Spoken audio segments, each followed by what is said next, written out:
প্রধানমন্ত্রী নরেন্দ্র মোদী সোমবার পরীক্ষা পে চর্চা 2024-এর সপ্তম সংস্করণে ছাত্রছাত্রীদের সাথে কথা বললেন। নয়াদিল্লিতে আয়োজিত পরীক্ষা পে চর্চা অনুষ্ঠানে প্রধানমন্ত্রী পরীক্ষার্থী যোদ্ধাদের সঙ্গে দেখাও করেন। এই বছর প্রতিটি রাজ্য এবং কেন্দ্রশাসিত অঞ্চলগুলি থেকে দুজন ছাত্র এবং একজন শিক্ষক এবং কলা উৎসবের বিজয়ীদেরকে নয়াদিল্লিতে পরীক্ষা পে চর্চা অনুষ্ঠানে বিশেষ অতিথি হিসেবে আমন্ত্রণ জানানো হয়েছে। এছাড়াও দেশের বিভিন্ন প্রান্ত থেকে একলব্য মডেল রেসিডেন্সিয়াল স্কুলের শতাধিক শিক্ষার্থী প্রথমবারের মতো এই অনুষ্ঠানে যোগ দেয়। রাজ্যে প্রধানমন্ত্রীর পরীক্ষা পে চর্চা অনুষ্ঠানটি আয়োজিত হয় মহারানী তুলসীবতী বালিকা বিদ্যালয়ে।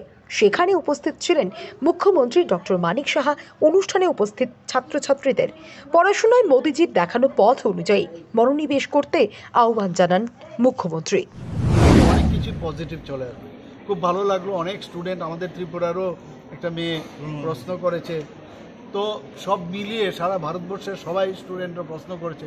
এবং আমি যা দেখলাম যে ঘুমের কথা উনি বললেন যে কিভাবে আমাদের মানে কোনো অবস্থায় ঘুমের যেন কোনো ব্যাঘাত না ঘটে, আমাদের মানে নিন্দ ভেরি ইম্পর্টেন্ট। তো এই বিষয়টা উনি বলেছেন যে 30 সেকেন্ডের মধ্যে ওনার ঘুম চলে আসে।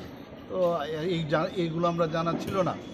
এবং স্ট্রেসবিহীন যদি আমরা আমাদের স্টুডেন্টরাই হোক, আমরা যারা যে জায়গায় আমরা আছি সবাই যদি স্ট্রেসকে স্ট্রেস না ভেবে পজিটিভ ওয়েতে যদি আমরা সামনে দিকে যাই, আর মানুষের জন্য যে করার যে বিষয় উনি এই কথাগুলো বলেছেন, আমি অত্যন্ত আনন্দিত। এবং অনেক কিছু আজকে ওনার এই পরীক্ষা পে চর্চা থেকে আমি শুনলাম।